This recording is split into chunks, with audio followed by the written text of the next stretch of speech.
tarantula in one last week. What, a tuna? A tarantula. It's like a spider. It's got 6 legs and it stings you with its tail. Well, what does he do with his mouth? Eats the bananas, you mug. Looks like rain. Yeah, but stormy, ain't it? Yeah.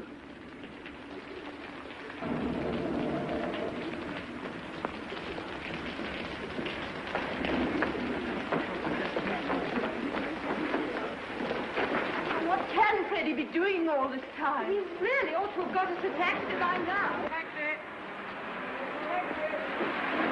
Taxi! You won't get a taxi now, what with the rain and the theatre traffic. There's not a taxi to be had for love or money. You haven't tried at all. Oh, you really are helpless, Freddie. Go again and don't come back until you have found us I one. shall simply get sold for nothing. What about us, you selfish pig? Oh, very well, I'll go. Oh, sorry. Now then, Freddie, look where you're going, dear. Oh, all my varnish, sod in the mud. Oh, that. What if I haven't got enough to do out in the engine right there?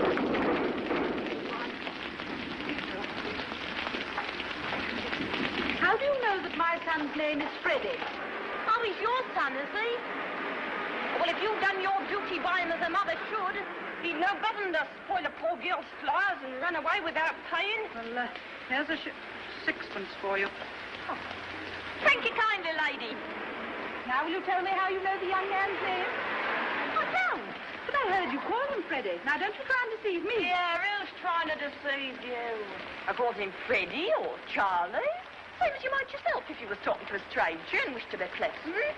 Come along, Mother. Sixpence thrown away.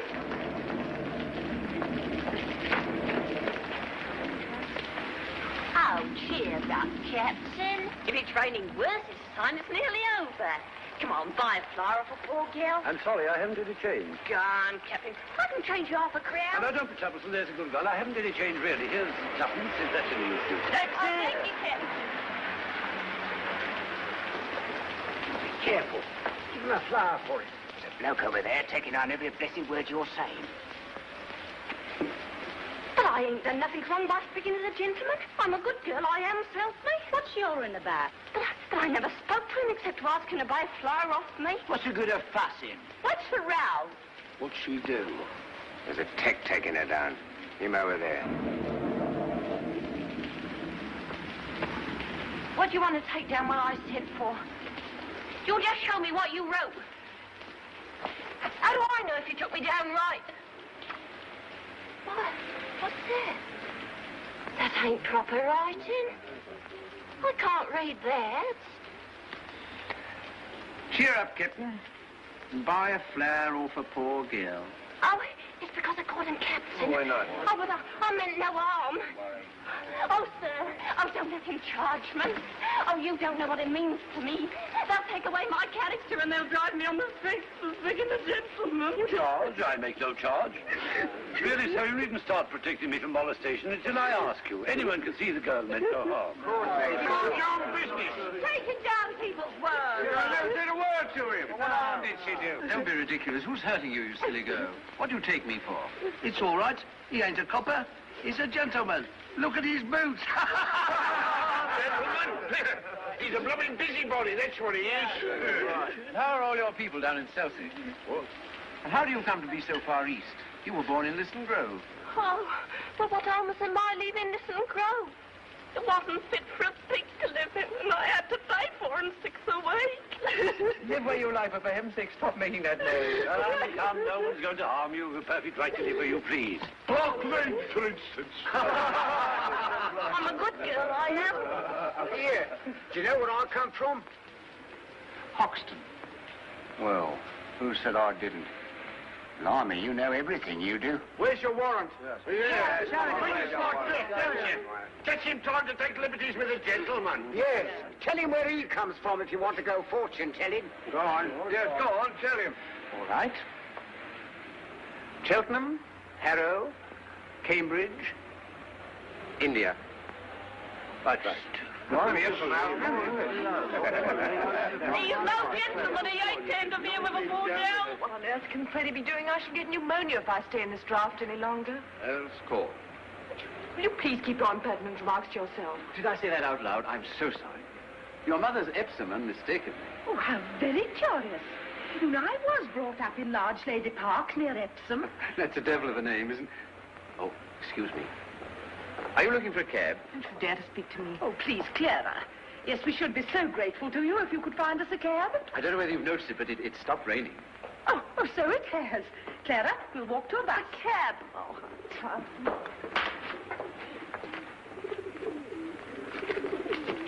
I can tell where you come from. Can you? Annual Insane Asylum. Annual insane. Who? Head Q teacher. Ho, ho. May I ask, sir, do you do this for a living in a music hall? Well, I have thought of doing so. Perhaps I shall someday. Then how on earth do you do it? Simply phonetics, the science of speech. That's my profession. Easy. Yes, it's also my hobby. You see, you can spot a Yorkshireman or an Irishman by his brogue. But I can place any man within 6 miles. I can place him within 2 miles in London. Sometimes, as in the case of this girl, within 2 streets. And mind his own business and leave a poor girl to mind her own business. Woman, cease this detestable boo-hooing instantly.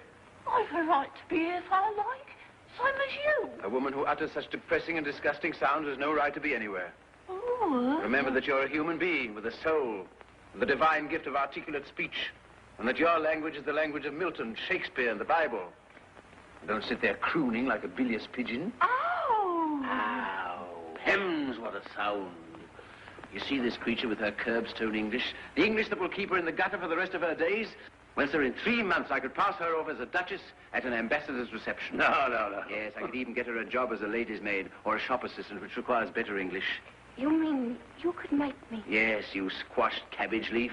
You disgrace to the noble architecture of these columns. You incarnate insult to the English language. I could pass you off as the Queen of Sheba. Yeah. You don't believe that, do you, Captain? Well, everything is possible. I myself am a student of Indian dialects. Are you? Yes. Have you ever heard of Colonel Pickering, the author of Spoken Sanskrit? I am Colonel Pickering. No. Yes. Who are you? Henry Higgins. No. Yes, the author of Higgins' Universal Alphabet. You know, I came all the way from India to meet you. And I was just going all the way to India to meet you. Where are you staying? Carlton. No, you're not. You're staying at 27A Wimpole Street. Come on. Oh, by a flower, kind sir. I'm short for my lodging. Oh, you liar. You just said you could change half a crown. You want to be stuffed with nails, you walk. Here, take the old blooming basket for 6pence.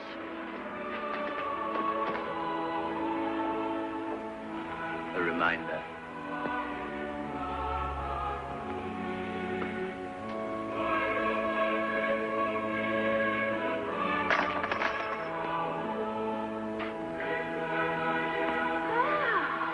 Come on, Pickering. This is a wonderful thing.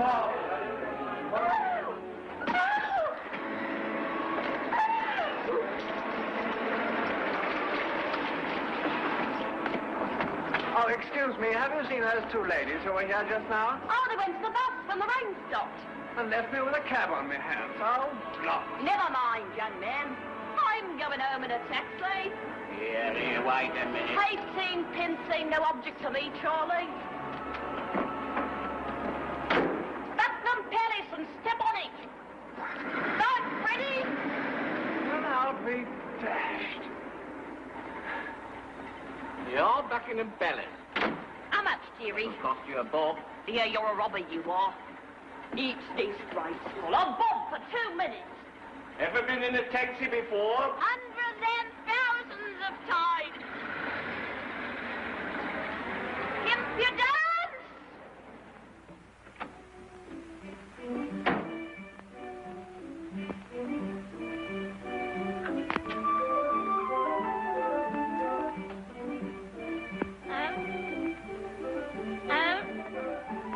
Hello, dearie. Good night, off.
You see, my dear Pick, the human ear is a perfect recording and amplifying apparatus. Well, tired of listening to sounds? Amazing. Do you know, I rather fancied myself because I could pronounce 24 distinct vowel sounds. Your 130 beat me. I can't hear any difference between most of them. Oh, it comes from practice, you know. Do you know, I rather fancied myself because I could pronounce 24 distinct vowel sounds. Good heavens, your 130 beat me. I can't hear any difference between most of them. Concealed microphone. For unsuspecting victims. What is it, Mrs. Pierce? A young woman wants to see you, sir. Young woman, what does she want? She says you'll be glad when you know what she's come about. She's a very common girl, sir. I'd have got rid of her only you see such queer people sometimes. All right. Has she an interesting accent? Just dreadful, sir. Good. Show her up at once.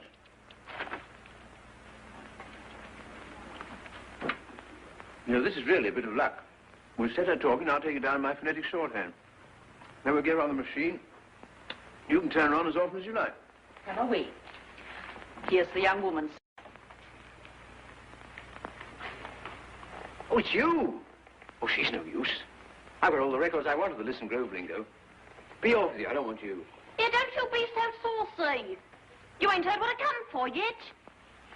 Did you tell him I come in a taxi? You think a gentleman like Mr. Higgins cares what you came in? Oh, we are proud, aren't we?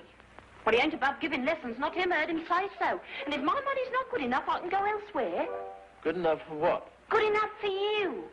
So now you know, don't you?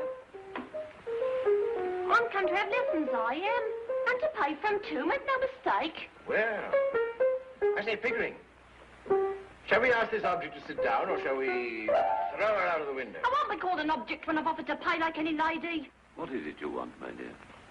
I want to be a lady in a fly shop, instead of selling in Piccadilly Circus. They won't take me unless I can talk more genteel. Well, he said he could teach me. Here I am, I'm ready to pay him, not asking any favours. He treats me as if I was dirt. I know what lessons cost, and I'm ready to pay. How much? Oh, now you're talking.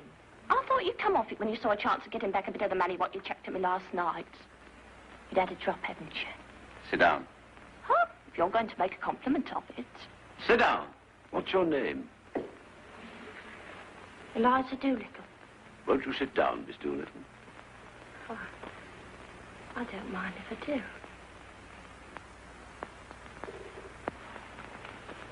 How much you propose to pay me for the lessons? Oh, I know what's right. A lady friend of mine, she gets French lessons at 18 pence an hour from a real French gentleman. Well, you wouldn't have the nerve to ask the same for teaching me my own language as what you would for French. So I won't give you more than a shilling. Take it or leave it. I'll take it. You know, Pickering, a shilling to this girl's worth 60 or 70 pounds to a millionaire. It's handsome, it's enormous, it's the biggest offer I've ever had. 60 pounds? What are you talking about? I never offered you 60 pounds. Hold your tongue. Well, I ain't got 60 pounds. Miss Gerald, nobody's going to touch your money. Someone's going to touch you with a broomstick if you don't stop sniveling. Sit down, will you? Who her? Anyone would think he was my father. Higgins, I'm interested. What about that boast of yours that you could pass her off as a duchess at an ambassador's reception? Well, what about it? I'll say you're the greatest teacher alive if you make that good. I'll bet you all the expenses of the experiment you can't do it, and I'll pay for the lessons. Oh, you're real good. Come here. Oh, thank you, Captain. Come here, sit down. This is almost irresistible. She's so deliciously low. So horribly dirty. No, I ain't dirty. I washed my face and hands before I come, I did. I shall make a duchess of this draggle-tailed gutter snipe. Oh!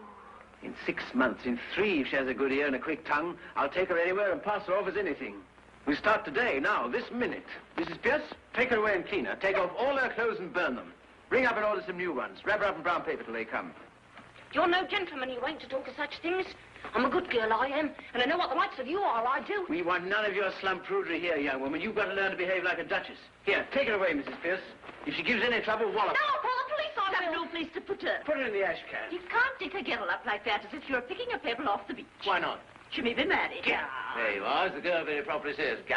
Who would marry me? By George, Eliza, before I've done with you, the streets will be strewn with the bodies of men shooting themselves for your sake. Here, he's off his chump. He is. I'm going. I don't want no loonies teaching me. Oh, I'm mad, am I? Very well, Mrs. Pierce, don't order those things. Throw her out. Stop, Mr. Higgins. I won't allow it. Go home to your mother, girl. I ain't got no mother. Very well, she ain't got no mother. Very well, then the girl doesn't belong to anybody. She's any use to anybody but me. What's to become of her? Is she to be paid anything? Do be sensible, Mr. Higgins. Now, what on earth will she do with money? She'll get her food and her clothes. She'll only drink if you give her money. It's a lie. Nobody ever saw the sign of liquor on me. Doesn't it occur to you, Higgins, that the girl has some feelings? Oh, I don't think so. Have you, Eliza? I got my feelings the same as anyone else. See the difficulty, Pickering? What difficulty? To get her to talk grammar. I don't want to talk grammar. I want to talk like a lady. Will you please keep to the point, Mr. Higgins? What's to become of her when you've finished with her teaching? What's to become of her if we leave her in the gutter? That's her business, not yours, Mr. Higgins. Well, when we've finished with her, we throw her back in the gutter. You've no feeling art in you, you haven't. I'm going away. I've had enough of this. You ought to be ashamed of yourself. Here, Eliza. Eliza. Come here, Eliza. Here, Eliza.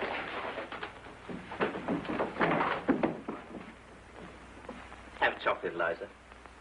How do I know what might be in them? If there's girls being drugged by the like of you. Oh, Where's your good faith, Eliza? I wouldn't have answered it. And I'm too lazy to take it out of my mouth. You shall have boxes of them, Eliza. You shall live on them. Now listen to me, Eliza. You're going to live here for 6 months and learn to speak beautifully like a lady in a florist shop. If you're good and do whatever you're told, you shall sleep in a proper bedroom, have lots to eat, money to buy chocolates and take rides in taxis. If you're naughty and idle, you shall sleep in the back kitchen among the black beetles and be walloped by Mrs. Pierce with a broomstick. At the end of 6 months, you shall go to Buckingham Palace in a carriage, beautifully dressed. If the king finds out you're not a lady, you will be taken by the guards to the Tower of London, where your head will be cut off as a warning to other presumptuous flower girls. But if you are not found out, you will receive a present of 7 and 6pence to start life with as a lady in a shop. If you refuse this offer, you will be a most ungrateful and wicked girl, and the angels will weep for you. Now are you satisfied, Pickering? Can I put it more fairly, Mrs. Pierce? Thunder off to the bathroom. You're a great bully, you are. And I won't stay here if I don't like it. I never asked to go to Buckingham Palace, I didn't. If I'd known what I was letting myself in for, I wouldn't have come here. I've always been a good girl. I am never... Oh, dirty. I washed my face and hands before I come, I did. I shall make a duchess of this draggle-tailed gutter snipe. Oh, no, it ain't natural. I've never had a bath in my life. Not what you call a proper one. Nonsense, Eliza. Don't you want to be sweet and clean and decent like a lady? You know you can't be a good girl inside if you're a dirty girl outside. Now, away to your room and take off all your clothes. No, wouldn't it have been decent? Nonsense, girl. Don't you take off all your clothes every night before you go to your bed? No. Why should I? I'd catch me death. I'll take off my skirt. Eliza, now be a good child. No, go. no. At once and come back. If I knew what a terrible thing it was to be clean, I shouldn't have come here. I didn't know when I was well off. I didn't. It ain't decent.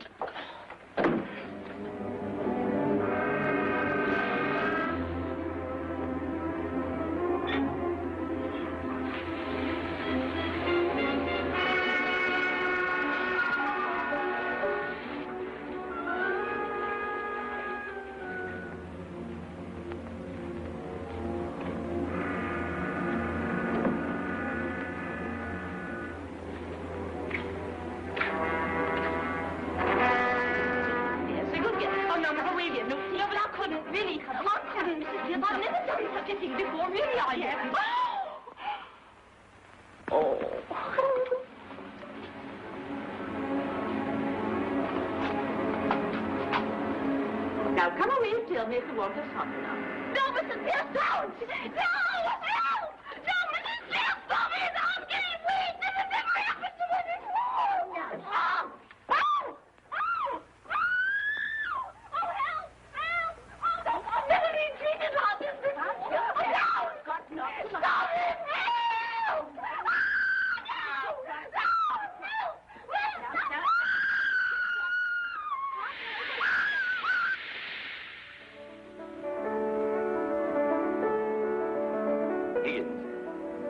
excuse a straight question, but are you a man of good character where women are concerned?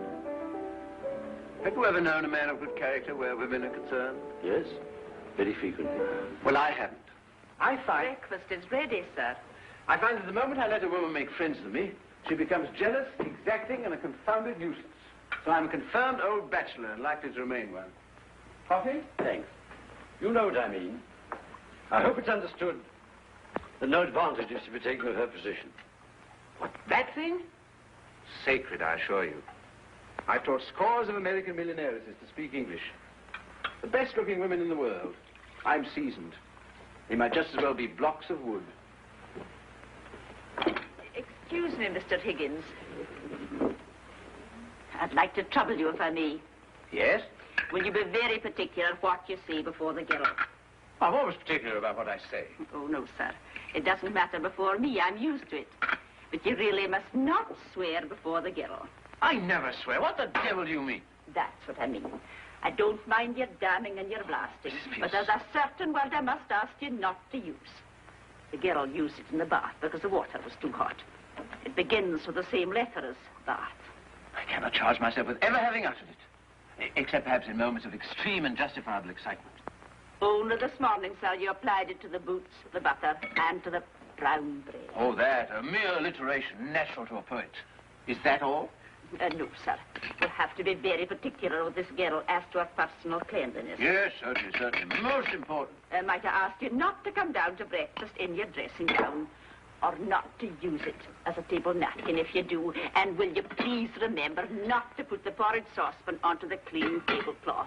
I hope you're not offended, sir. No, not at all. Not at all, Mrs. Pierce. Is that all? Oh, no, sir. I really don't think I can put the girl back into these. Might she wear one of those Chinese garments you brought back from abroad?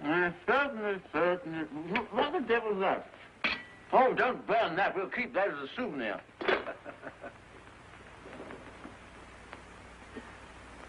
You know, that woman has the most extraordinary ideas about me. Here am I, a shy, diffident sort of man. Yet she's firmly persuaded that I'm a bossy, arbitrary, overbearing kind of person. How do you account for that? I can't imagine. I can't imagine either. I'm afraid I've got to tell you, sir, that the trouble's beginning already. There's a dustman outside, Alfred Doolittle. He says you've got his daughter here. I don't like the looks of him, sir. Throw the blackguard in. May not be a blackguard. Of course he's a blackguard. We may get something interesting out of him. About the girl? No, I mean his dialect. Doolittle, sir.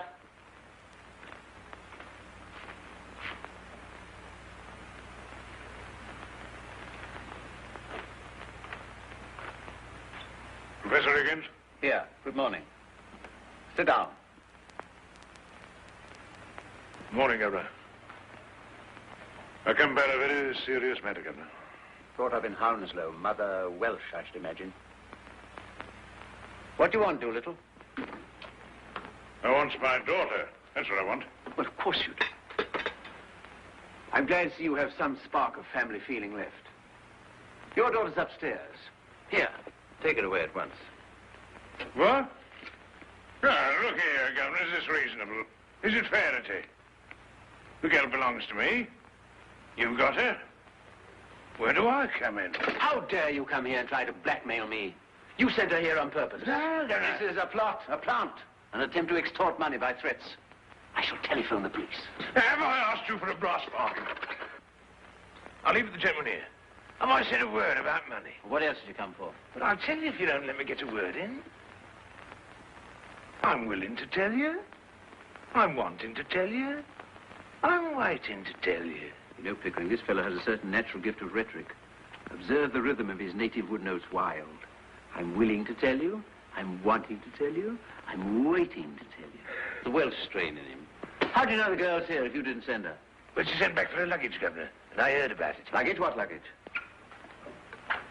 There was a musical instrument, a few pictures, a trifle of jewelry, and a bird cage. She said she didn't want no clothes. Well, what was I to think from that? I ask you as a parent, what was I to think? So you came to rescue her from worse than death? Yes, that's right, just so. Mrs. Pierce, This is Eliza's father. He has come to rescue her from worse than death. Give her to him. No, Can't listen. take her away, Mr. Higgins. How can he? He told me to burn all her clothes. That's right. I can't carry the girl through the streets if she's a blooming monkey, can I? Where's the clothes she come in? Did I burn them, or did your missus here? Listen, Governor, you and me, we're men of the world, ain't we? Oh, we're men of the world, are we? You better go, Mrs. Pierce. I should think so, indeed. The floor is yours, Doolittle. I thank you kindly, Governor. To tell you the truth, I've taken a sort of fancy to you. Well done. And if you want the girl, I'm not so certain having her back home, but what we mightn't be hoping to an arrangement. Regarded in the light of a young woman, she's a fine, handsome girl. As a daughter, she ain't worth a keep, I tell you straight. All I ask from you is my rights as a father. You're the last man in the world to expect me to let her go for nothing. You're one of the straight sort, you are. Oh, I can see that. Well, what's a £5 note to you? And what's Eliza to me? I think you ought to know, Mr. Doolittle, that Mr. Higgins' intentions are entirely honourable. Of course they are, Governor. Of course they are. If I thought there wasn't, I'd ask 50. Why, you callous rascal. Do you mean to say you'd sell your daughter for £50? No, not in a general sort of way, I wouldn't. But to oblige a gentleman like you, I'd do a good deal, I do assure you. Oh, have you no morals, man? I can't afford them, Governor. Well, neither could you if you was as poor as me. I don't mean no harm. But if Eliza's going to have a bit out of this, well, why not me, too? It's a matter of morals, you know. It's a positive crime to give this chap a farthing. But I do feel there's a sort of rough justice in his claim. That's right, Governor. That's all I say. It's a father's art, as it were. Well, I know the feeling, yet it hardly seems right. No, don't look at it that way, Governor. What am I, Governor's Murph? I ask you, what am I? Well, what are you? I'm one of the undeserving poor. That's what I am. Well, think what that means to a man. It means he's up against middle-class morality all the time. If there's anything going, I puts in for a bit of it. It's always the same story. You're undeserving, so you can't have any. And yet my needs is as great as the most deserving widows that ever got money out of 6 different charities in 1 week for the death of the same husband. I don't need less than the deserving man, I need more. I don't eat less hearty than he does. And I drink a lot more. So I puts it to you as two gentlemen, don't play that game on me. I'm playing straight with you. I ain't pretending to be deserving, I'm undeserving. I mean to go on being undeserving, I likes it. Sit down, Doolittle.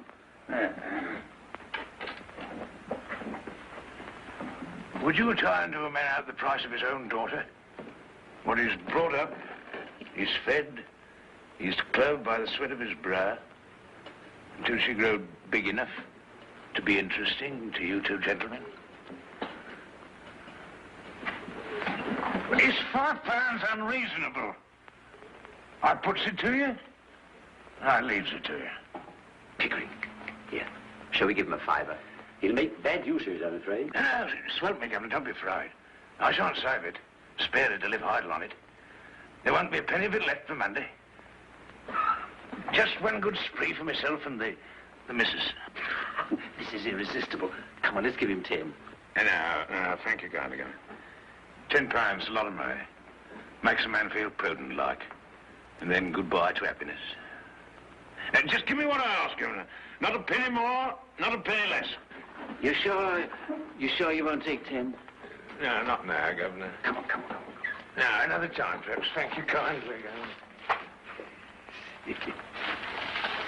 Thank you, Governor's Both. Pardon, miss. John, don't you know your own daughter? Blimey, it's Eliza. I never thought she'd clean up so good looking. She's a credit to me, ain't she, Governor? She'll soon pick up your free and easy ways. Yeah, I'm a good girl, I am. And I won't pick up no free and easy ways. Eliza, if you say again you're a good girl, your father shall take you home. You don't know my father. All he come here for was to touch you for some money to get drunk on. Well, what else would I want money for? Put in the plate in church, I suppose. Don't you give me none of your lip. Don't let me hear you giving any of these gentlemen either. You'll hear from me about it. See? Have you any further advice to give her, Doolittle, before you go? Your blessing, for instance? No, Governor, not me. I'm not such a mug as to put up my kids to all I know myself. If you want Eliza's mind improved, Governor, do it yourself. With a strap. Well, so long, gentlemen.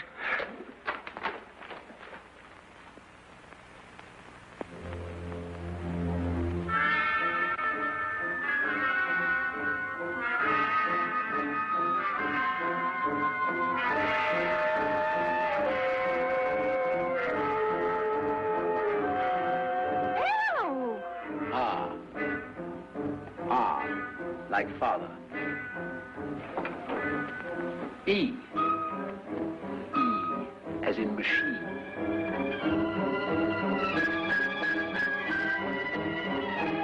Repeat after me. A. E. The rain in Spain. Rain in Spain.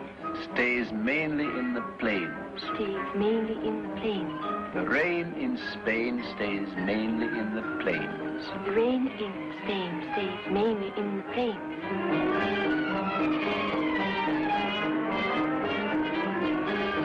Now, Eliza, you see these 3 marbles? I want you to put them in your mouth. Yes, 1, 2, 3. Now, don't be alarmed, it's just an exercise. Now then, repeat slowly after me. The shallow depression in the west of these islands is likely to move slowly in a westerly direction. The shallow depression in the west of these islands is likely to move. Look. I've swallowed one. Don't worry, we have plenty more. The shallow depression in the west of these islands is likely to move slowly in a more easterly direction. Hampshire, Hereford, Harford. Hampshire, Hereford, go, lummy chums. So it will, Eliza, every time you say correctly. Now then, try once again. In Hampshire, Hereford, and Harford, hurricanes hardly ever happen. In Hampshire, Hereford, Hartford, hurricanes hardly ever happen. Hardly ever happen. Hardly ever happen. Oh.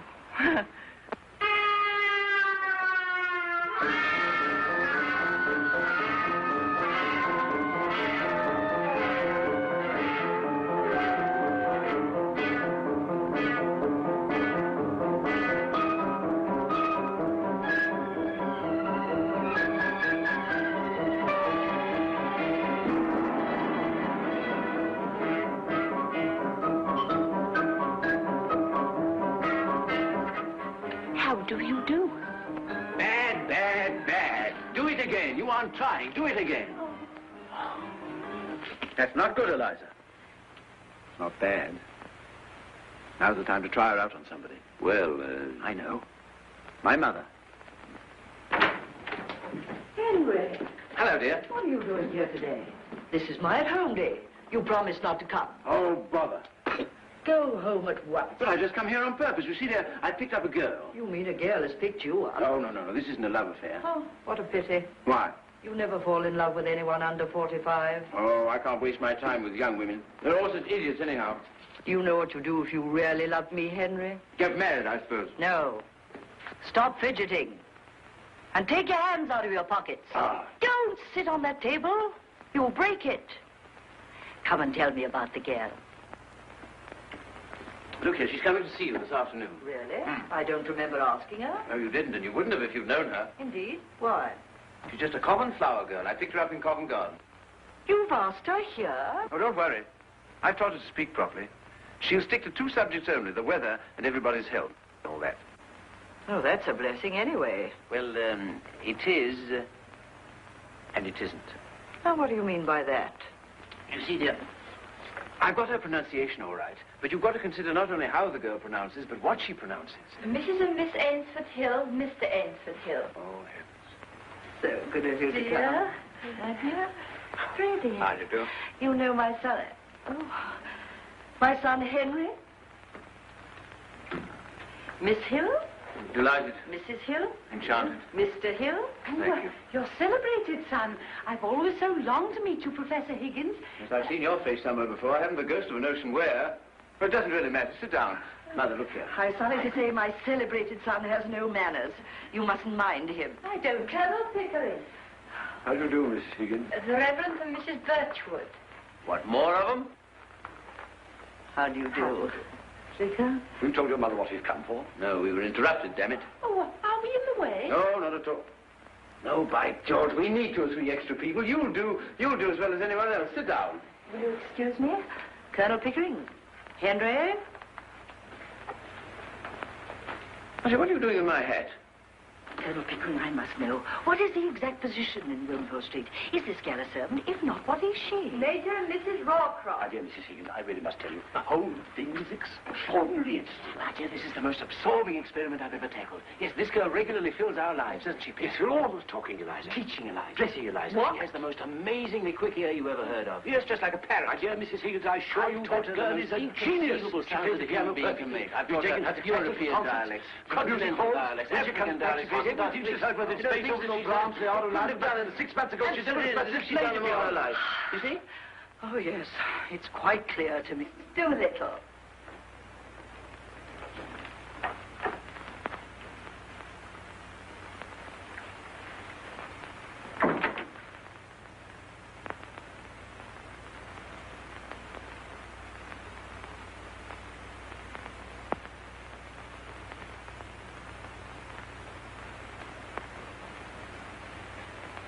How do you do, Mrs. Higgins? Professor Higgins said I might come. Quite right, my dear. I'm delighted to see you. Colonel Pickering, is it not? How do you do, Miss Doolittle? Professor Higgins? Stick to the weather and your health.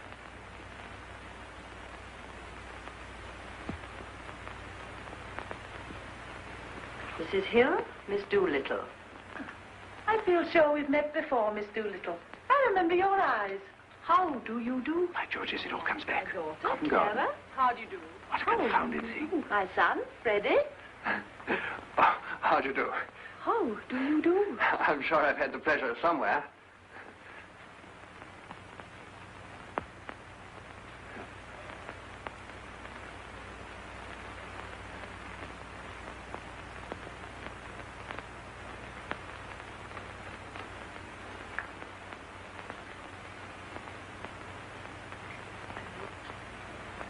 Will it rain, do you think? The rain in Spain, they say, stays mainly in the plains. They say. How true, Miss Doolittle. But in... Hampshire, Hereford, and Hartford, hurricanes hardly ever happen.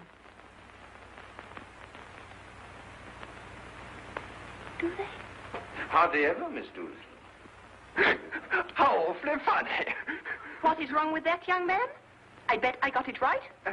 Killing. Oh, excuse me.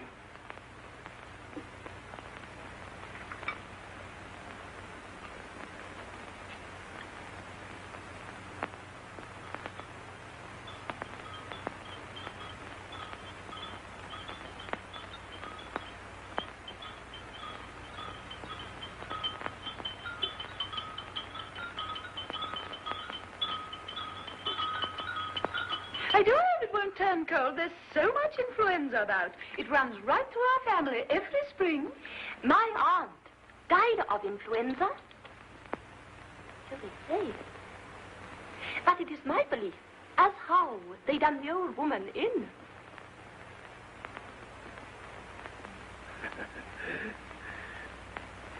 Done her in? Yes, Lord love you. Why should she die of influenza when she come through diphtheria right enough the year before? Perhaps it wasn't diphtheria. You see, Vicar... Oh, but I saw her with my own eyes. Very blue with it she was. They all thought she was dead. But my father, he kept ladling gin down her throat till she come to so sudden that she bit the bowl off the spoon. Dear me. Now, what call would a woman with that strength in her have to die of influenza? Ah. And what become of her new straw hat that should have come to me? Well, what? Somebody pinched it. And what I says is, them what pinched it done her in. Done her in? Could you tell me? No, just the new slang, Vicar. But you surely don't believe that your aunt was killed, do I not? Them she lived with would have killed her for a hat pin, let alone a hat. But it couldn't have been right for your father to have poured spirits down her throat like that. Now, that might have killed her. Not her. Gin was mother's milk to her. Besides, he'd poured so much down his own throat that he knew the good of it. Oh, how terrible for you. Oh, it never did him no harm, what I could see. He was always more agreeable when he had a drop in. When he was out of work, my mother used to give him a 2 and a kick and tell him to go out and not come home until he drunk himself cheerful and loving like. Charming. There's lots of women has to make their husbands drunk to make them fit to live with. Yeah. What are you sniggering at? The new slang. You do it so awfully well. If I was doing it proper, what was you laughing at? Have I said anything I oughtn't? No, not a thing, Miss Doolittle, no. Well, that's a mercy anyhow. What I always says is...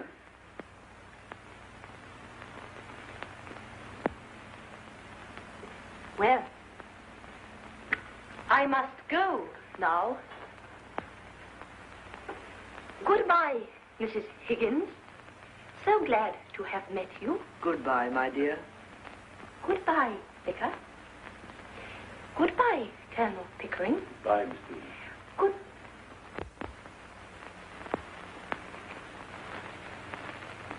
Goodbye, all. Excuse me, Miss Doolittle, but would you be walking across the park? Because if so, Walk? Not bloody likely. I'm going in a taxi.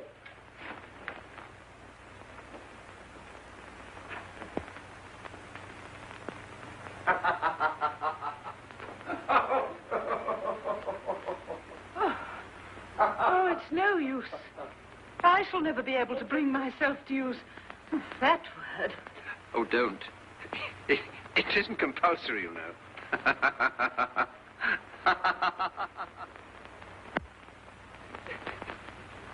Say what you like, but I was ashamed. You ought never to have done it.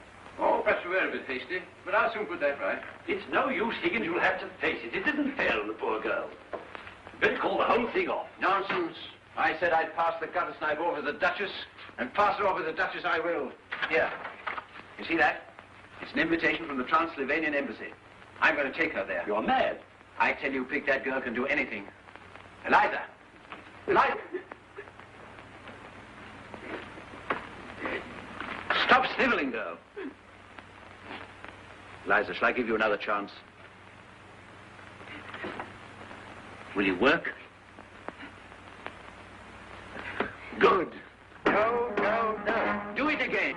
I'll try. No, no, no. I told you 500 times. You drive me mad, girl. Come, Higgins, be reasonable. Once more. No. Oh, I'm Mr. Freddie Hill to see Miss Doolittle. I'll inquire, sir. Thanks. Throw him out. Now listen, Eliza. She's engaged. Miss Doolittle.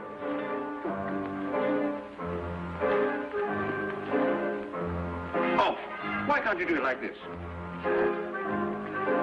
He's here again. Oh, throw him out, throw him out. Come on now, both together. 1, 2, 3. That's better. Hmm? Now listen carefully, Eliza. How kind of you to let me come. Now listen. Say it. How kind of you to let me come. Listen again. How kind of you to let me come. Oh, it's Mr. I know. He's here again. No good, sir. May I have the pleasure, Miss Doolittle?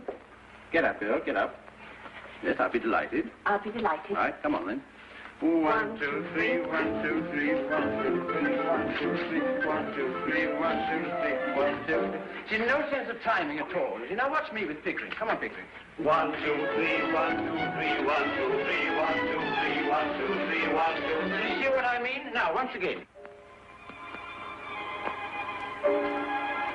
Silent drinking is one of the hallmarks of a lady.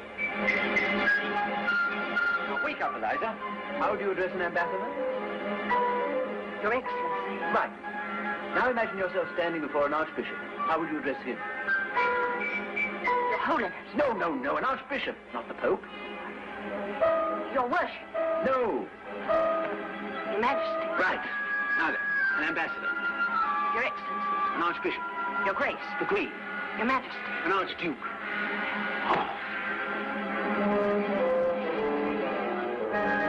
It's 3 o'clock, Mr. Higgins. Is that all? Now then, Eliza, we'll start all over again from the beginning. An ambassador, Your Excellency. an archbishop, Your Grace. the Queen, Your Majesty. an archduke, I don't know. a cardinal. Your Reverence. Come on, I Eliza. don't know. It's 4:30, Mr. Higgins. We'll now start the whole thing over from the beginning. Oh, I can't. Look here, if I can do it with a splitting headache, you can do it. No, but I've got a headache. I can't. Here, well, take this. Now then, an ambassador. Oh, His Excellency. Come, Higgins, be reasonable. I'm always reasonable. Now then, Pickering, the time has come. Send for dressmakers, hairdressers, makeup artists, manicurists, and all the rest of the parasites. Did you ever see the like? Ah, I have it. Camellia. There. Today? No. A little spray of flowers. No.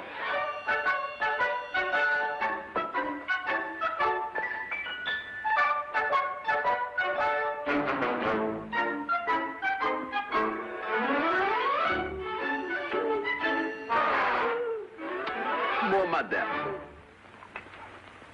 Aren't you ready yet? Almost. Nervous? Yes, very, aren't you? No, not a bit of it.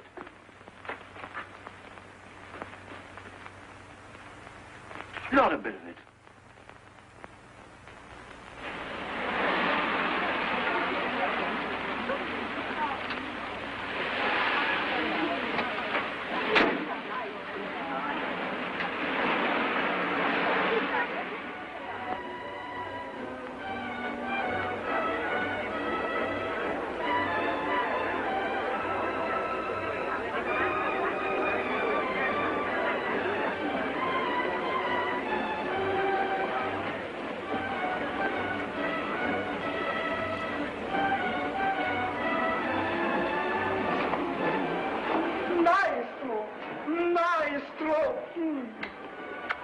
You remember me?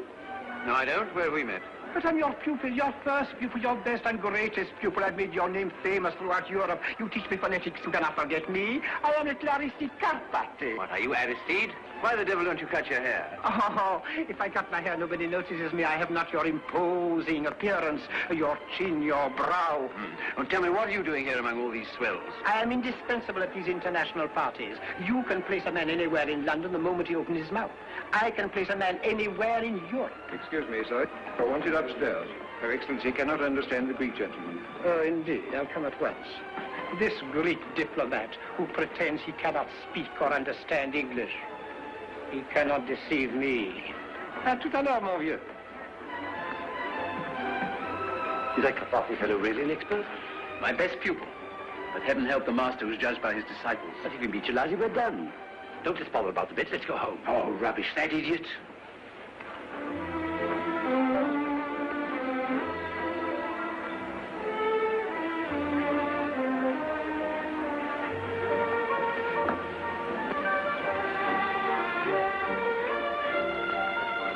Well, Eliza, now we're in for it. Are you ready? Come on, in. Darling, I want to see you here. I thought I would have to talk all the time.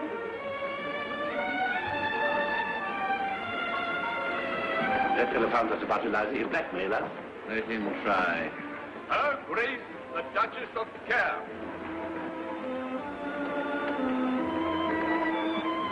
Admiral Sir Charles Brown Halby. Miss Elizabeth Doolittle, Colonel Pickering, Professor Higgins, Admiral Kung Wong, and Miss Su Ling Wong. How do you do, Colonel Pickering? How do you do? May I present Miss Elizabeth Doolittle? How do you do? How kind of you to let me come. Oh, not at all. The Mrs. Milker. Good evening. Oh, Professor, good evening. Who is the charming girl you brought? Is she a relation? Not of mine, no. She has such a faraway look, as if she always lived in a garden. So she has. A sort of garden. There is one thing I have observed about the English, Duchess, and that is... Yes, I adore observing the English. Let's go and observe them now. Come along, George. Oh, dear. Such a roar about the English, and quite wrong, like every ambassador. Oh, look, there's dear old Lily Fantail with a whole of Kew Gardens on her head. You have a rival here tonight. He introduced himself as your pupil. Is he any good? He can learn a language in a fortnight. Knows dozens of them. The sure mark of a fool. Your Excellency is interested in Miss Doolittle? Yes. Could you find out who she is? Excellency. Lord Wilsham and Lady Wilsham. I feel rather like Noah standing on the bridge watching the loading of the ark. You know, two of everything. Colonel Pickering... Tell me more about your Greek gentleman friend, won't you? A gentleman. He's the son of a Clerkenwell watchmaker. He speaks English so villainously that he dare not utter a word of it without betraying his origin. I help him to pretend, but I make him pay through the nose. I make them all pay.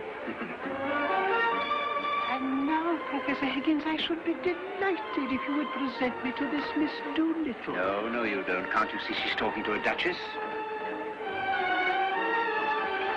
Professor Higgins, the very man I've been dying to meet. I'm Isabella the Sun. Afraid of the blow. What extraordinary people seem to get in everywhere nowadays. Extraordinary.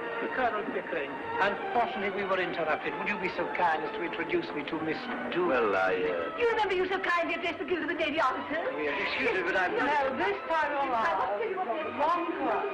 Enchanted.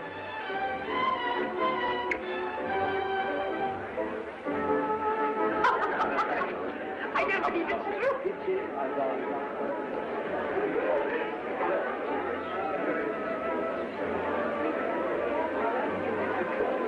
Miss Doolittle has a delicious sense of humor. One thing more, Professor, do tell me. Miss Doolittle, I have found out all about her. Well? She's a...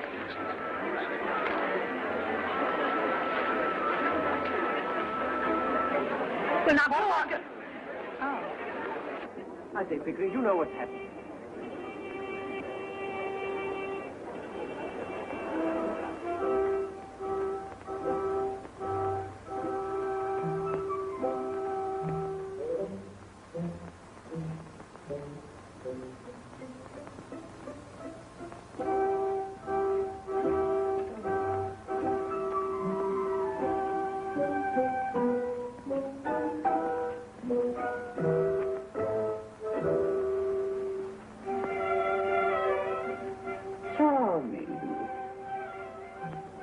Miss Doolittle.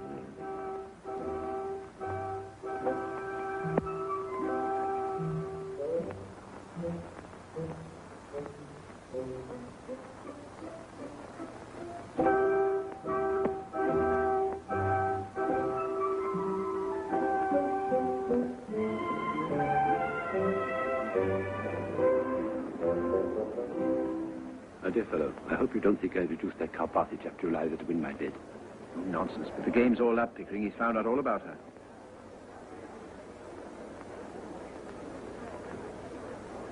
I say, Pig, look at that.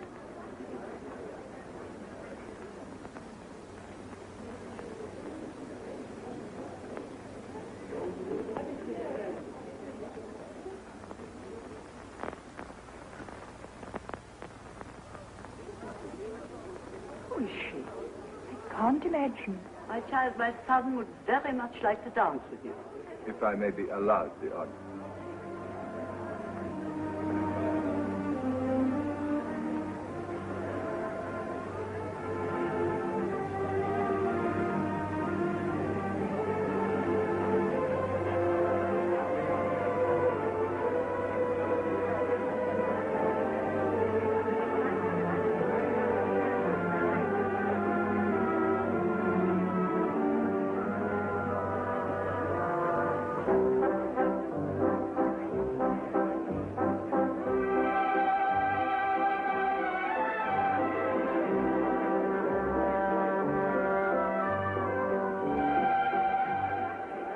Gives the game away to the ambassadors, there'll be the deuce of a row.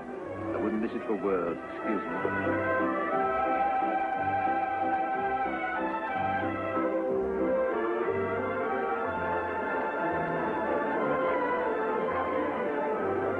Come on, Aristide, you've got to tell us. Yes, tell us all you know about this Miss Doolittle. No, that is my secret. But I will tell your Excellency, she has a right to know who Miss Doolittle is. Well, who is she? She is a... Don't stop. Oh, no. She's a fraud. A fraud? Oh, no. Yes, she cannot deceive me. Her name cannot be Doolittle. Why? Because Doolittle is an English name, and she is not English. Oh. But she speaks it perfectly. Too perfectly. Can you show me any Englishwoman who speaks English as it should be spoken? There is no such thing. The English do not know how to speak their own language. Only foreigners who have been taught to speak it well. Yes, there's something in that. But if she's not English, what is she? Hungarian. Hungarian? Yes, Hungarian and of royal blood. I am Hungarian. My blood is royal. Did you speak to her in Hungarian? I did. She was very clever. She said, please speak to me in English. I do not understand French. French! She pretended not to know the difference between Hungarian and French. Nonsense, she knows both. And the blood royal. How did you find that out? Instinct, maestro. Instinct. Only the Hungarian, the Magyar race can produce that air of the divine right, those high cheekbones, those resolute eyes. She is a princess.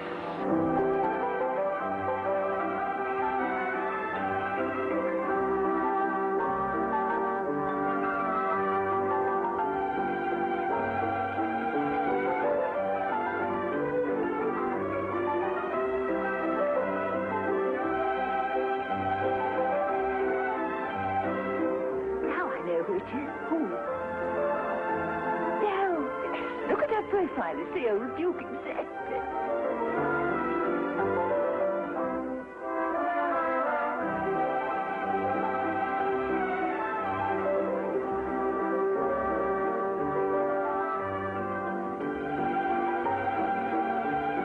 What do you say, Professor? I say an ordinary Cockney girl out of the gutter. I place her in Covent Garden. Maestro, you are mad on the subject of Cockney dialects. The London gutter is the whole world for you. This girl is undoubtedly a princess? Have it your own way, Maestro. Have it your own way.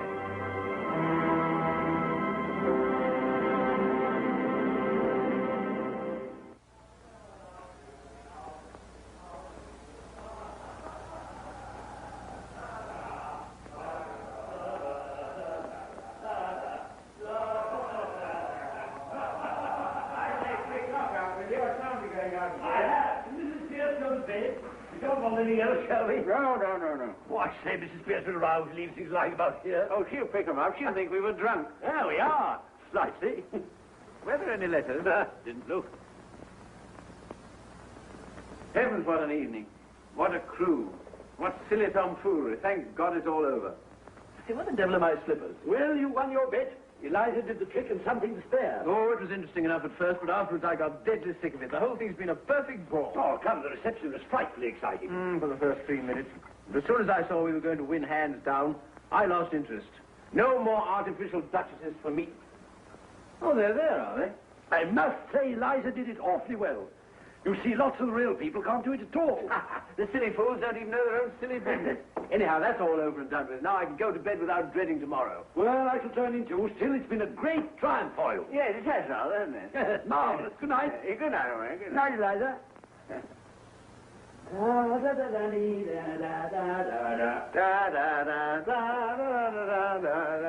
Put out the lights, Eliza. Tell Mrs. Pierce not to bring me coffee in the morning. I'll take tea.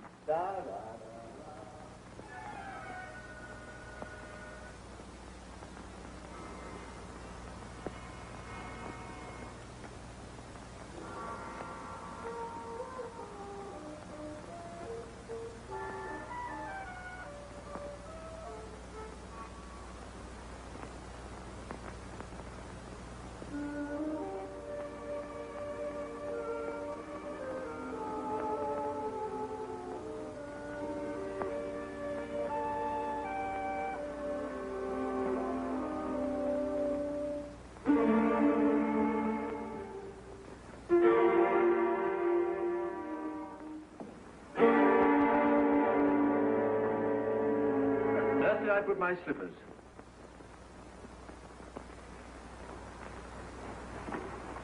There are your slippers, and there! Take your slippers! And may you never have a day's luck with them. What's the matter? Anything wrong? No, nothing wrong with you. I've won your bet for you, haven't I? That's all that counts. I don't matter, I suppose. You won my bet. You presumptuous insect. I won it. Why did you throw those slippers at me? It's because I wanted to smash your face in. I'd like to kill you, you brute. Why didn't you leave me where you found me? In the gutter. You thank God it's all over and that you can throw me back again there now, do you? Well. The creature is nervous after all. Would you? Don't you dare show your temper to me. Sit down and be quiet. What's to become of me?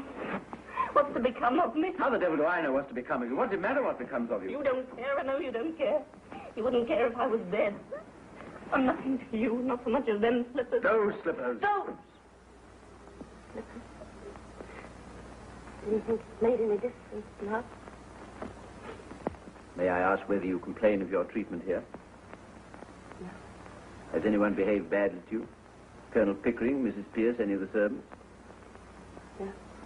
I presume you don't pretend that I've treated you badly. Ah, well, I'm glad to hear that, anyway. Probably you're tired after the strain of the day. Here. Have a chocolate. No. No? No. Thank you. Well, it's all over now. Nothing more to worry about. No. Nothing more for you to worry about.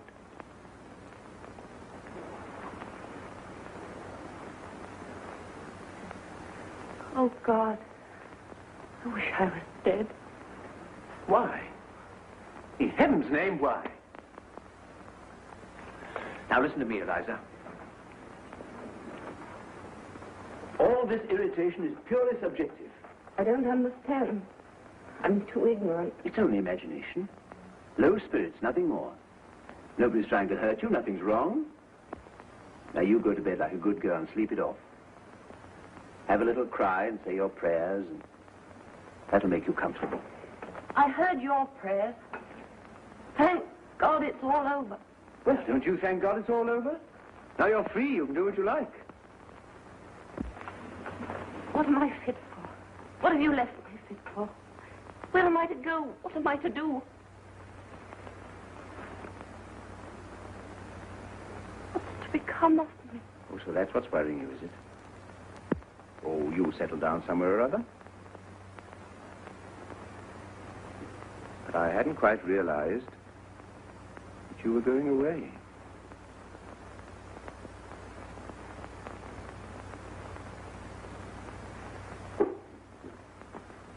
You might marry, you know. You're not bad looking. It's quite a pleasure to look at you sometimes. Of course, now you've been crying. You look as ugly as the very devil, but when you're quite all right and yourself, you're what I should call attractive. That is to people in the marrying line, you understand. Now you go to bed, have a good night's rest. Get up in the morning and look at yourself in the glass. And you won't feel so cheap. I dare say my mother could find some chap or other who'll do very well. We were above that in Covent Garden. What do you mean? I sold flowers. I didn't sell myself. Now you've made a lady of me, I'm not fit to tell anything else. I wish you'd left me where you found me. But you don't have to marry the fellow if you don't like him. What else am I to do? Well, lots of things. How about your old idea of a florist shop? Pickering could set you up in one. He's got lots of money. Oh, you'll be all right.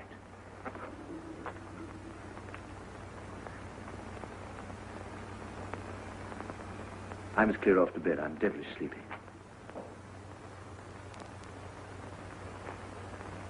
By the way, I came here for something. Forget what it was. Your slippers. Oh, yes, of course. You shied them at me.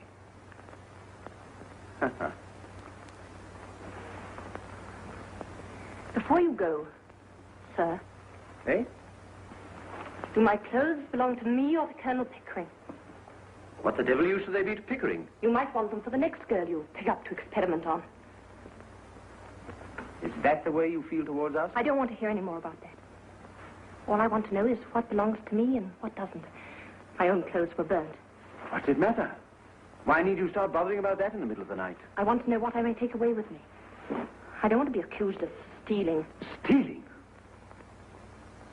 Liza, you shouldn't have said that. That shows a want of feeling. I'm sorry. I'm only a common, ignorant girl.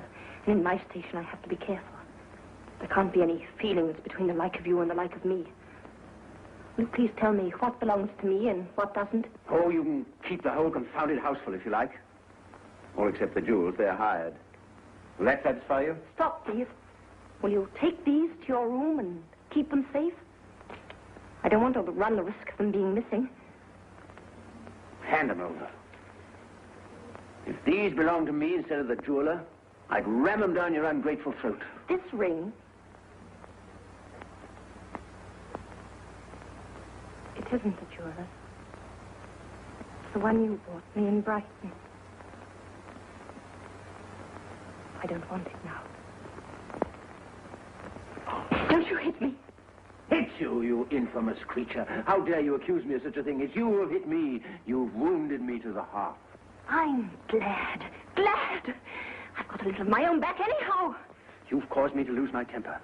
A thing that's hardly ever happened to me before. I prefer to say nothing more tonight. I shall go to bed.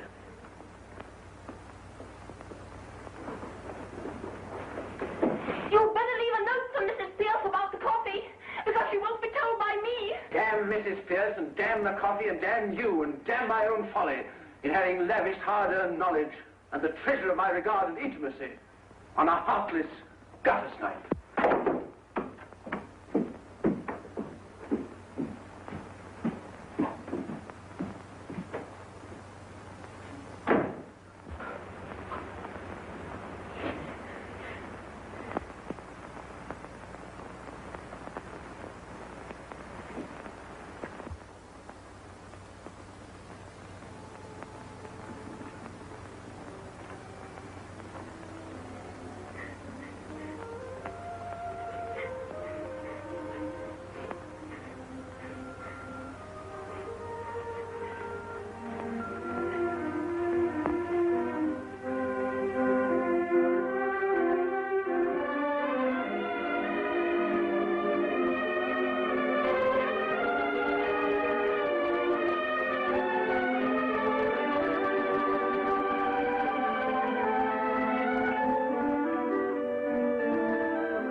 What were you doing here?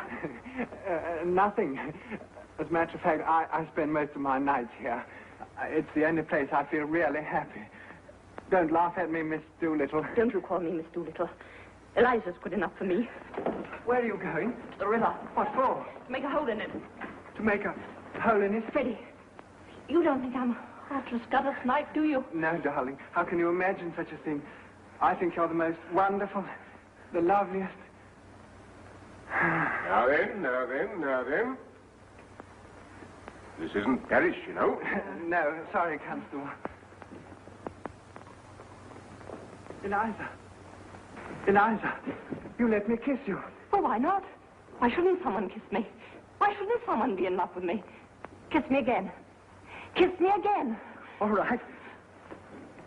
Well, then, you two, what's this? Were you annoying that young lady? No, Constable, certainly not. Move along, then. Double quick. As you say, sir.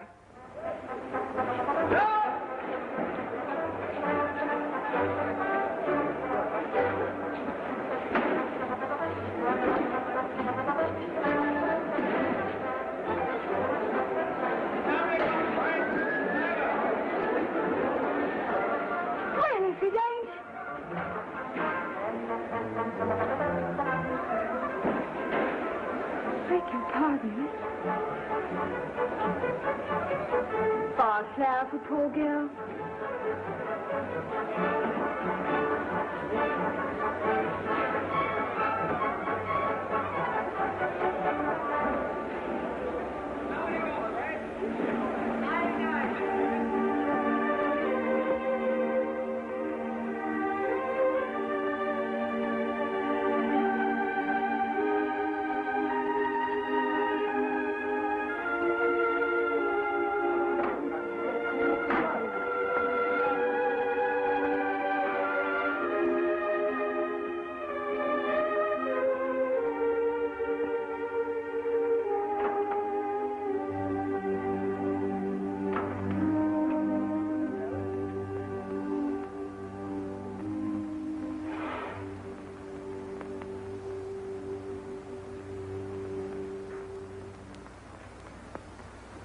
Sir. Yes, coffee, sir. Didn't Eliza tell you to bring tea? She didn't wait to tell me. She's gone. Gone? I said gone, and I meant it, every word of it. Mrs. Pierce, where the devil's my engagement book? I don't know any of my appointments. Eliza would know. But she isn't here, damn it. Then you'd better find her, damn it. What does that ass of an inspector say? Have you offered a reward? What? You can't help us find her? What are the police for, in heaven's name? Well, I really think they suspect us of some improper purpose. Of course, I don't care what becomes of her. Where the devil can she be?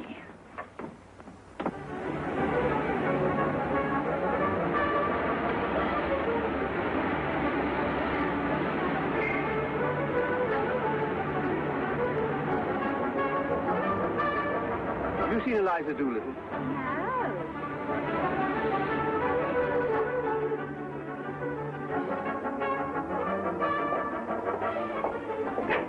I say, Mother, here's the confounded thing. Good morning, my dear. What is it?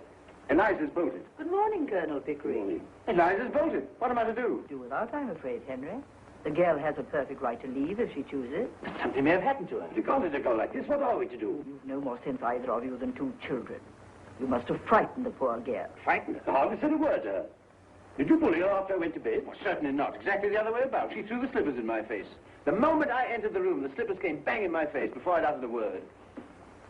And she used the most perfectly awful language. I can't say I'm surprised. And you mean to tell me that after all her hard work, and after doing this wonderful thing for you without making one single mistake, you two sat there and hardly said a word to her? Well, we didn't make speeches, if that's what you mean. You didn't thank her, pet her, admire her? And she only threw the slippers at you. I'd have thrown the fire irons at you. Mr. Henry, a gentleman wants to see you most particular. Oh, but I can't see anybody now. He's been sent down from Wimpole Street. Who is it? Mr. Doolittle, sir. Doolittle? A dustman? Dustman? Oh, no, sir. A gentleman. All right, show him in. By George, Pick, this is some relative of hers she's gone to. Someone we know nothing about. Genteel relations. Now we shall hear something. Doolittle! What the dickens has happened to you? Henry Higgins, do you see this? Look at this. You've done this. Done what now? Look at this hat. Look at this coat. Good morning, Mr. Doolittle. Won't you come in? Thank you, ma'am. What has my son done to you? He's ruined me, destroyed my happiness. tied me up and delivered me into the hands of middle-class morality. You're raving, you're drunk, you're mad. I gave you £5. After that, I had 2 conversations with you at £0.50 an hour, and you were even seen you since. Oh, mad am I? Drunk am I? Tell me this. Did you or did you not write your own Blighter in America to say the most original moralist at present in England was Alfred Doolittle, a common garbage man? But Ezra D. Wonderfellow Jr.? Oh, I remember making some silly joke of the kind. Oh, you might well call it a silly joke. It's put the lid on me right enough. Just give him the chance he was looking for. To show Americans isn't like us.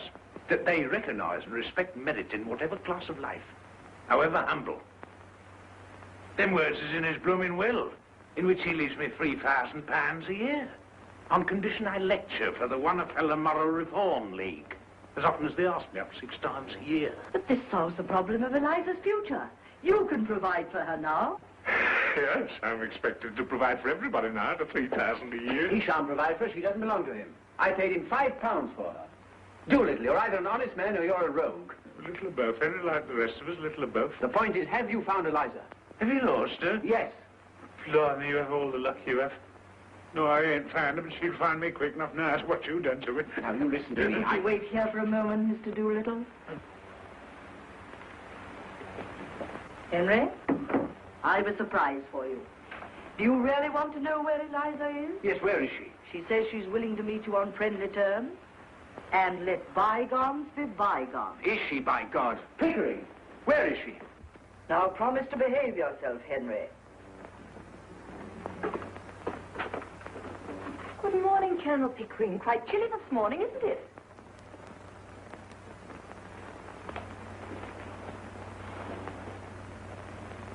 Oh, how do you do, Professor Higgins? Are you quite well? But of course you are. You're never ill. Won't you sit down, Colonel Pickering? Don't you dare try this game on with me. Get up and come home and don't be a fool. Very nicely put indeed, Henry. No woman could resist such an invitation. Let her speak for herself. There isn't an idea that I haven't put into her head.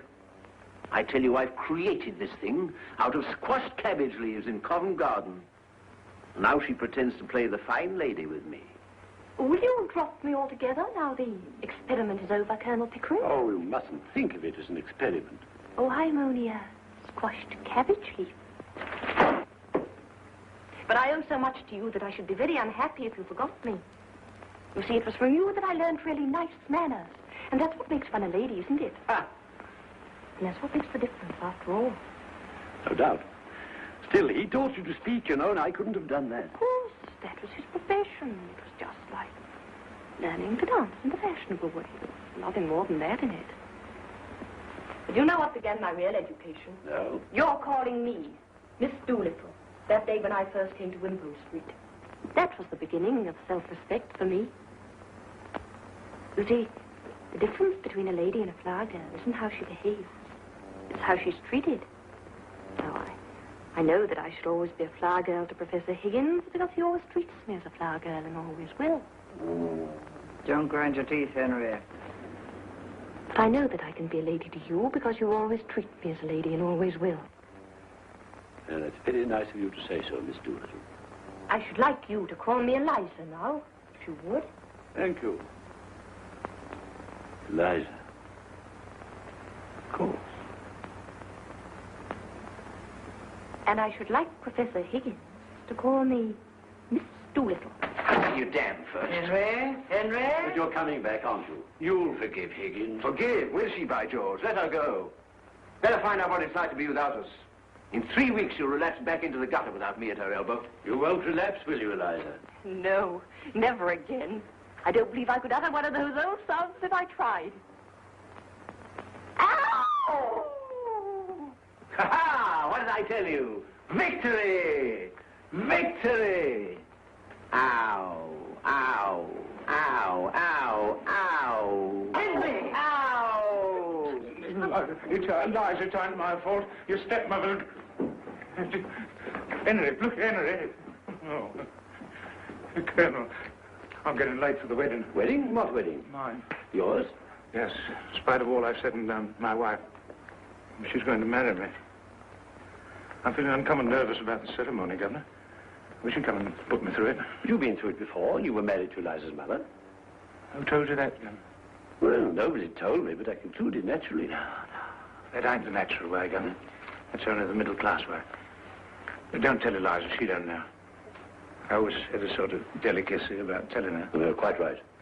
You come to the church and you see me through straight. With pleasure, as far as a bachelor can. May I come too, Mr. Doolittle? I'd be very sorry to miss your wedding.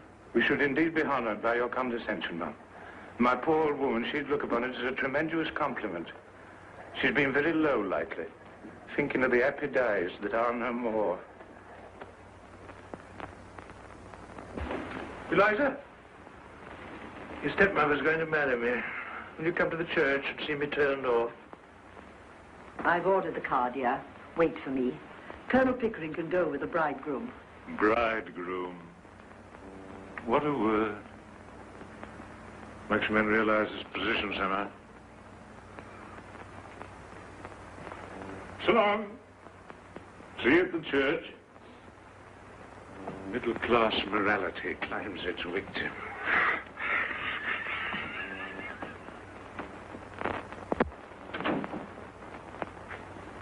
Eliza.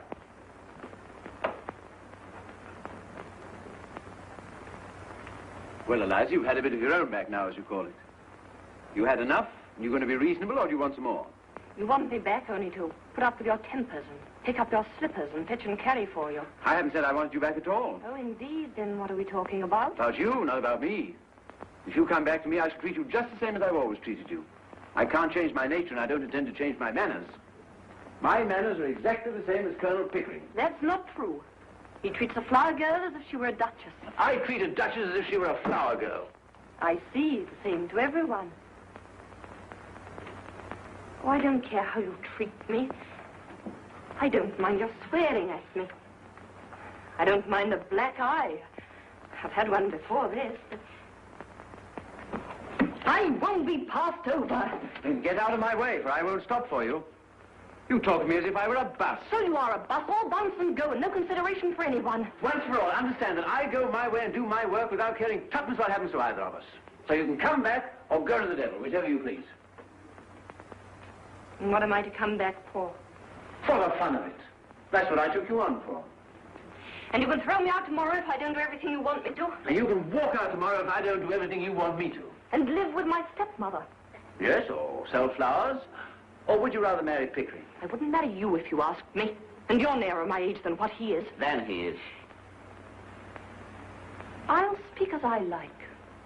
You're not my teacher now.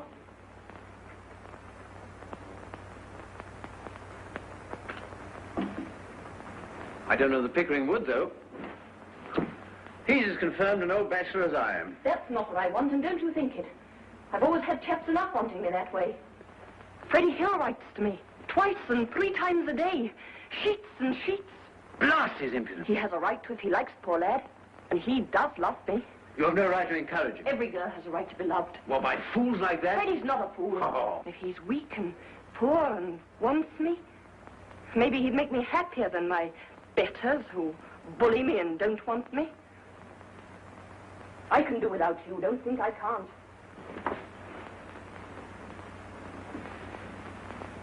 You've never asked, I suppose, whether I could do without you.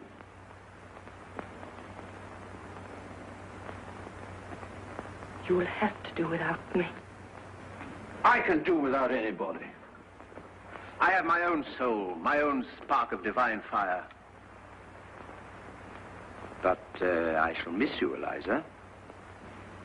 I confess that humbly and gratefully. I've become accustomed to your voice and appearance. I even like them, rather. Well, you have them both on your gramophone and in your book of photographs. When you feel lonely, you can turn the machine on. It's got no feeling as to hurt. I can't turn your soul on.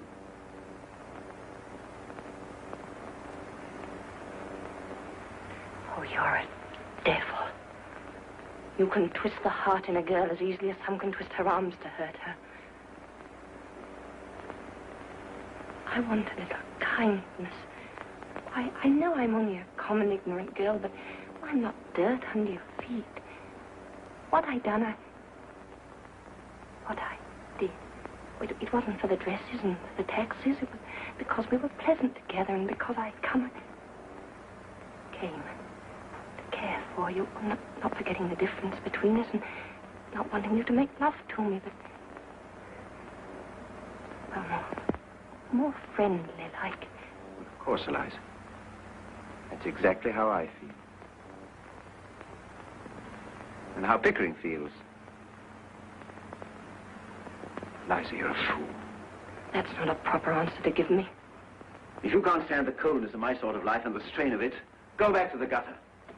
Oh, it's a fine life, the life of the gutter. It's real, it's warm, it's violent. Not like science, and literature, and classical music, and philosophy, and art. You find me cold, unfeeling, selfish, don't you? Very well, then marry some sentimental hog or other, with a thick pair of lips to kiss you with, and a thick pair of boots to kick you with. If you can't appreciate what you've got, you better get what you can appreciate. I won't care for anyone who doesn't care for me. Oh, Eliza, you're an idiot. I waste the treasures of my Miltonic mind by spreading them before you. Oh, I can't talk to you. You turn everything against me. You know very well that I can't go back to the gutter, as you call it, and that I've no real friends in the world but you and the Colonel. You think I must go back to Wimpole Street because I've nowhere to go but Father's. But don't you be too sure that you have me under your feet to be bullied and talked down. I'll marry Freddie, I will, as soon as I'm able to support him. What, that young fool? You shall marry an ambassador. You shall marry the Viceroy of India. I won't have my masterpiece thrown away on Freddie. You think I'd like you to say that, but I haven't forgotten what you said a minute ago. If I can't have kindness, I'll have independence. Independence? That's middle-class blasphemy. We're all of us dependent one on another, every soul on earth. I'll let you see whether I'm dependent on you. If you can preach, I can teach. I'll go and be a teacher. Oh, what do you teach in heaven's name? What you taught me, I'll teach phonetics. I'll offer myself as an assistant to Professor Carpati. What, that humbug? That imposter, that toadying ignoramus? You take one step in his direction, I'll wring your neck, you hear? Wring away! What do I care? I knew you'd strike me one day. Oh. Now I know how to deal with you. Oh, what a fool I was not to think of it before. That's done you, Henry Higgins, it has, and I don't give that for your bullying and your fine talk. When I think of myself crawling under your feet and being trampled on and talked down, when all the time I'd only to lift my finger to be as good as you are, oh, I could just kick myself. By George, Eliza, I said I'd make a woman of you, and I have. I like you like this. Yes, you make up to me now that I'm not afraid of you and I can do without you. Of course I do, you little fool. 5 minutes ago, you were a millstone round my neck. Now you're a tower of strength, a consort battleship. Goodbye, Professor Higgins.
You wash my face and hands before I come out it? I shall make a duchess of this draggle-tailed gutter snuff.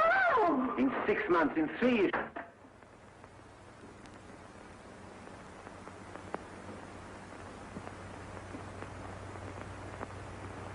I washed my face and hands before I came. I did.